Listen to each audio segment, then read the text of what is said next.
원유 치킨 게임으로 인해 마이너스까지 갔던 국제유가가 다시 20달러대를 회복했습니다. 결국 사우디의 재정이 급속도로 어려워지면서 원유 치킨 게임은 싱겁게 끝나버렸는데요. 이렇게 원유 치킨 게임이 끝난 지금 앞으로 국제유가의 향방은 어떻게 될까요?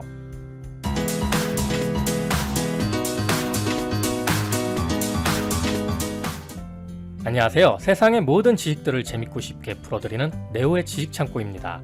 여러분들의 구독과 좋아요는 제게 큰 힘이 됩니다. 사우디의 재정이 빠른 속도로 어려워지면서 원유 치킨 게임이 싱겁게 끝나버렸습니다. 원유 생산 단가가 가장 저렴한 사우디가 왜 벌써 100기를 든 걸까요? 러시아의 감산 합의 반대에 빡친 사우디의 빈살만 왕세자가 감산이 아닌 공격적인 증산을 선택하면서 이번 국제유가 폭락을 더 부추기는 결과를 가져왔는데요. 5월 11일 사우디 정부는 다음 달부터 하루 100만 배럴의 석유를 추가로 감산하겠다고 밝혔습니다. 또 이달 산유량도 수요에 따라 줄이겠다고 덧붙였는데요. 이로써 사우디의 하루 석유 생산량은 지난달 초 1230만 배럴에서 749만 2천 배럴로 무려 40%가량이나 급격히 줄였습니다. 제가 전에 영상에서 원유 치킨 게임에 대해 이야기하면서 미국, 러시아, 사우디 중에 사우디가 가장 불리한 입장이라고 말을 했었는데요. 땅만 파면 원유가 펑펑 쏟아지는 사우디가 왜 불리하냐? 사우디 생산 원가가 셋 중에 제일 싼데 말이 되느냐? 이렇게 반문을 하시는 분들이 있었습니다. 그때 영상에서도 친절히 생산 원가보다 중요한 것이 바로 균형 재정 유가라고 했는데요. 균형 재정 유가가 사실 한국에서는 잘 와닿지 않는 부분이지만 사우디같이 원유로 먹고 사는 나라들에게는 상당히 중요한 개념입니다. 2014년 11월에도 러시아가 사우디의 감산 합의에 반대하면서 시작한 원유 치킨 게임에서 러시아는 루브라 폭락 등 금융 위기를 겪은 바가 있었는데요. 그 이후 사우디보다 더 많은 재정을 곳간에 채워두고 대비해 왔기 때문에 사우디의 증산 공격에 견딜만하다는 계산이었을 겁니다. 재밌는 건 원유 생산 원가는 사우디가 러시아보다 훨씬 싸지만 균형 재정 유가는 러시아가 사우디보다 절반 가까이 낮은데요. 국제 유가가 사상 초유의 마이너스까지 가는 사태에서 사우디의 재정이 급속히 흔들리면서 사우디는 원유 치킨 게임에서 한 발 물러날 수밖에 없었던 겁니다. 더군다나 사우디는 변변한 제조업이나 이렇다 할 산업들이 별로 없습니다. 원유가 펑펑 나오고 그걸로 달러를 쓸어 담으니까 다른 산업이 발전하기 힘들겠죠. 베네수엘라도 그와 비슷한 경우입니다. 다만 차이점이라면 사우디는 미국의 우방에다 비호를 받고 있지만 베네수엘라는 미국의 적이자 경제 제재까지 당하고 있죠. 이 차이가 바로 석유 부국이 된 사우디와 빈국으로 전략해버린 베네수엘라의 차이입니다. 베네수엘라가 좌파 포퓰리즘으로 망했다는 분들, 그럼 왜 국민들한테 5.1달러 겁나게 뿌리는 사우디는 안 망할까요? 결국 미국의 적이 되느냐 우방이 되느냐가 이들의 운명을 가른 가장 중요한 이유라고 저는 생각을 합니다. 앞으로 석유만으로는 사우디에 앞날이 없다고 생각한 빈살만 왕세자는 에너지 의존도를 줄이기 위해 오일머니를 시원하게 때려박게 되는데요. 그것이 바로 비전 2030을 통한 산업 다각화와 미래 신성장 동력인 스마트시티 네온 프로젝트입니다. 하지만 이마저도 저유가로 인해 진행에 어려움을 겪고 있죠. 모자란 돈을 사우디 아람코 지분까지 팔며 마련해보려 했지만 저유가 상황에서는 그 자금도 금방 동이 나버릴 겁니다. 하지만 이보다 더 근본적으로 숨어있는 문제가 있으니 바로 빈살만 왕세자입니다. 사우디는 왕정 국가입니다. 사우디의 왕위 계승은 전통적으로 형제 계승의 원칙으로 이어져 왔는데요.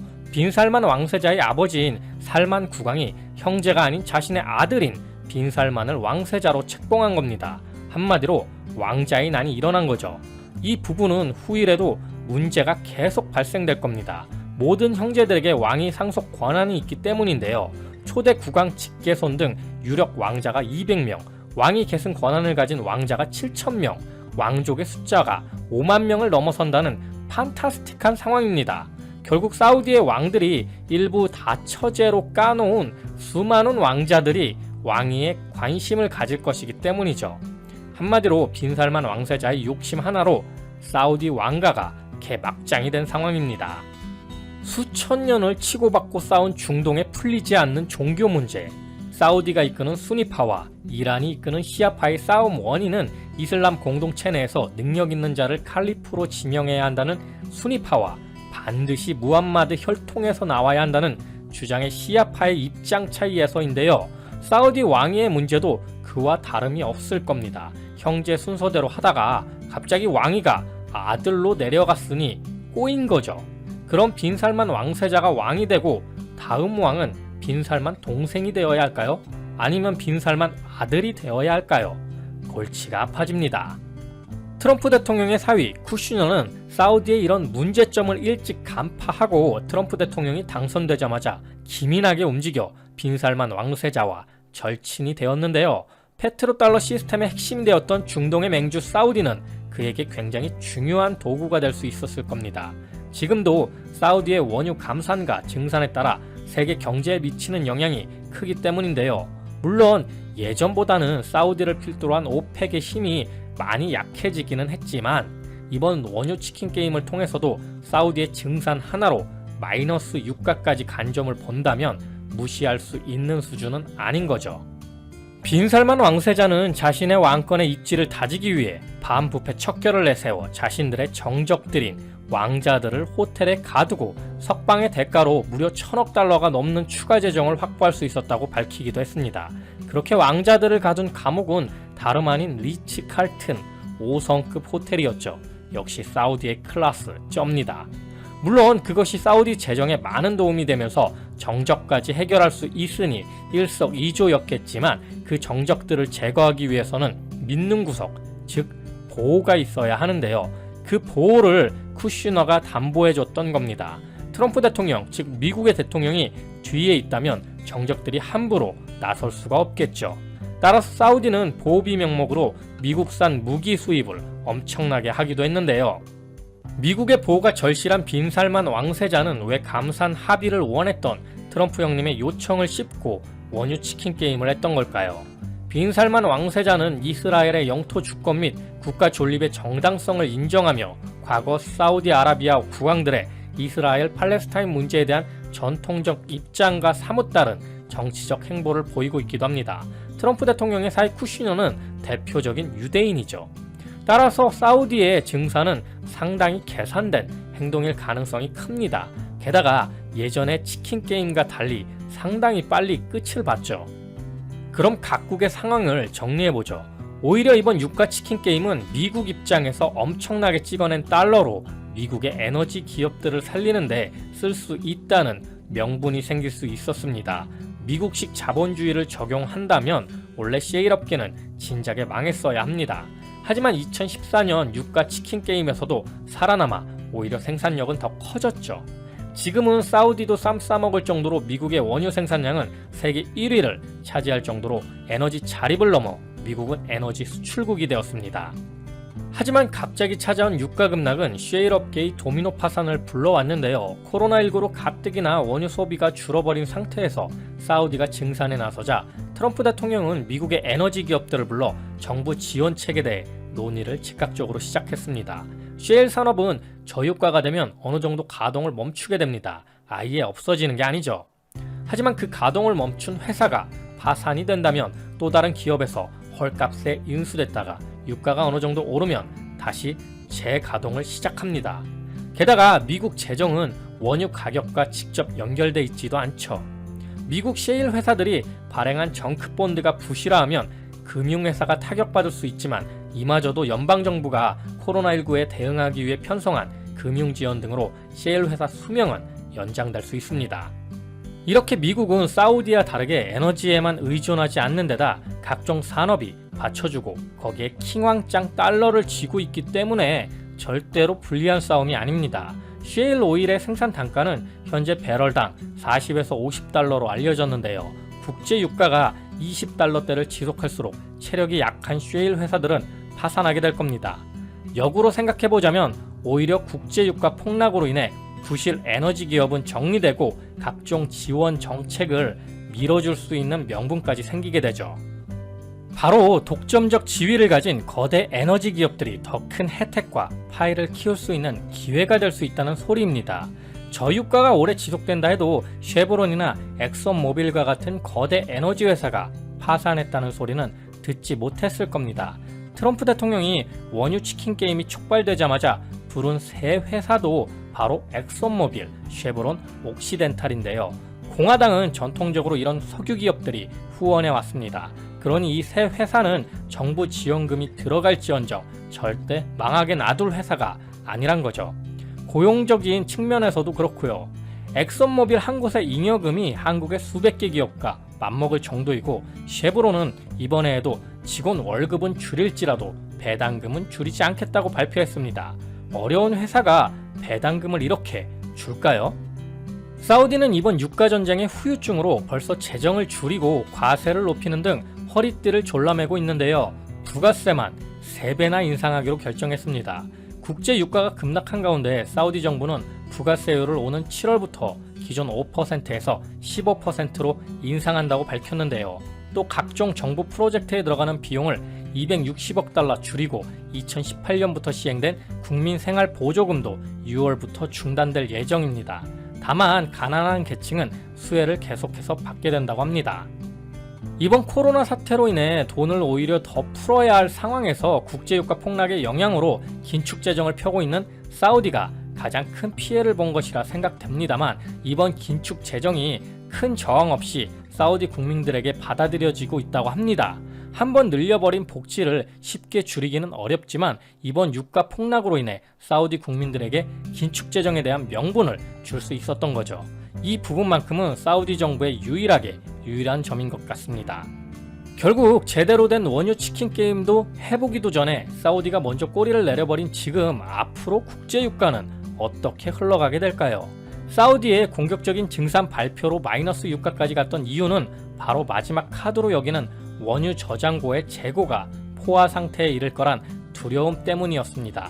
하지만 사우디에서 계속 감산을 하고 있는 지금은 얼마 전과 같은 유가 폭락은 더 이상 보기 힘들 것으로 생각되는데요. 시장을 강타한 WTI의 저장소가 있는 미국 오클라호마주의 쿠싱은 주민 7,200명의 작은 마을입니다. 1891년 인디언 원주민들의 땅을 빼앗기 위해 만든 랜드런법에 따라 백인 정착민들의 땅이 됐는데요. 쿠싱이라는 이름은 유통 재벌로 유명했던 존 워너 메이커의 비서 마샬 쿠싱에서 나왔다고 합니다. 20세기 초반 오일 붐이 일기 시작했을 때 마샬이 이곳에 정유소를 지었기 때문이죠. 쿠싱이라는 지명은 일반인들에겐 덜 유명하지만 미국의 벤치마크 기준이 되는 유종인 WTI가 거래되는 곳이기 때문에 석유의 교차로라고 불립니다. 원유 생산 업체와 트레이더들이 쿠싱에서 거래를 하면 그 가격이 먼 뉴욕의 선물 거래소에서 지표로 표현되는 것이죠. 쿠싱에 있는 이 거대한 탱크들의 기름이 얼마나 차 있는지는 인공위성으로 측정한다고 합니다. 유럽 우주국이 운영하는 센티널-1 인공위성이 정기적으로 저장돼 있는 양을 계산해 지구로 전송한다고 하는데요. 원유 저장고가 얼마나 찼는지는 위성 사진을 통해 원유 저장고의 탱크탑의 그림자를 보고 판단할 수 있다고 합니다. 이 그림자가 깊을수록 원유 저장고가 덜 찼다는 표시인 거죠. 반대로 꽉 차면 탱크탑의 그림자가 안 생기는 겁니다. 5,000에이커 면적의 드넓은 땅에 펼쳐진 쿠싱의 저장소들은 탱크팜이라 불리는데요. 석유가 들어찬 원기둥 350여 개가 줄줄이 늘어서 있는데 지름 90m에 높이가 14m에 이르는 탱크들도 있다고 합니다. 저장 탱크의 용량은 총 8천만 배럴 정도인데요. 뉴욕타임스는 석유 컨설팅 업체 리스타드 에너지 자료를 인용해 쿠싱의 저장 용량이 2,100만 배럴 정도 남아있다고 최근 보도했습니다. 남은 용량, 즉 빈 공간들도 여러 업체가 이미 섬점에 임대했고 올 2월에는 절반도 안 찼는데 지금 추세대로라면 5월 중으로 탱크들이 꽉 차는 탱크톱에 이를 것으로 보인다고 합니다. 미국에서 선물 거래된 원유 5월물을 약속대로 받아갈 것이냐를 결정하는 시한이 지난 4월 21일이었는데요. 그 전날 트레이더들이 대거 인수를 포기함으로써 원유 가격이 사상 초유의 마이너스로 떨어졌던 겁니다. 원유 선물에 투자한 분들은 엄청난 손해를 본 시기였죠. 트레이더들이 인수를 미룬 것은 쿠싱만이 아니라 미국 전역의 탱크 저장 용량이 다 채워져 가고 있기 때문이었습니다. 사실 미국에는 쿠싱의 탱크판보다 훨씬 더 큰 저장소들이 있는데요. 1975년 에너지 정책 보호법에 따라 만들어진 전략 비축유 저장소들입니다. 멕시코만에 접한 텍사스주 브라이언 마운드와 비킬, 루지애나주 웨스트 해크베리와 베이유 촉토 4곳의 암염층을 뚫고 지하 저장고를 만들어 원유를 쟁여두는데요. 4개 저장소의 총 용량은 무려 8억 배럴입니다. 트럼프 대통령은 유가가 곤두박질치자 전략 비축유를 더 사들이겠다고 발표하기도 했는데요. 가격 충격을 흡수하려는 목적도 있지만 민간 시설의 원유를 정부 저장고로 옮겨가는 효과도 있습니다. 7,500만 배럴 정도를 더 사들이겠다고 했으니 역대 가장 많이 찼을 때인 2010년에 7억 2,600만 배럴에 육박하게 될 것으로 보이는데요. 하지만 이걸로 지금의 저장소 부족 사태를 해소할 수는 없다고 합니다. 그래서 석유업계는 탱크 확보 전쟁에 돌입했는데요. 지금은 초대형 유조선에 원유를 넣어 바다에 띄우는 것이 그나마 돈이 적게 드는 선택이라고 합니다. 그렇게 떠도는 바다 위의 석유가 1억 6천만 배럴이라고 하니 사우디가 계속 감산을 한다 해도 당분간 저유가 기조를 벗어날 수는 없을 겁니다. 원유 치킨 게임의 최대 피해자는 원유 의존도가 가장 높은 국가일 겁니다. 순서대로 보자면 미국, 러시아, 사우디 순으로 사우디가 가장 높은 원유 의존 국가입니다. 이번 치킨 싸움으로 인해 사우디가 얻은 것은 과연 무엇일까요? 자, 오늘도 내용이 재밌고 유익하셨다면 구독과 좋아요 꼭 부탁드립니다. 이렇게 항상 네오의 지식창고를 애청해주셔서 감사드리고요. 오늘 하루도 좋은 하루 되시길 기원하겠습니다.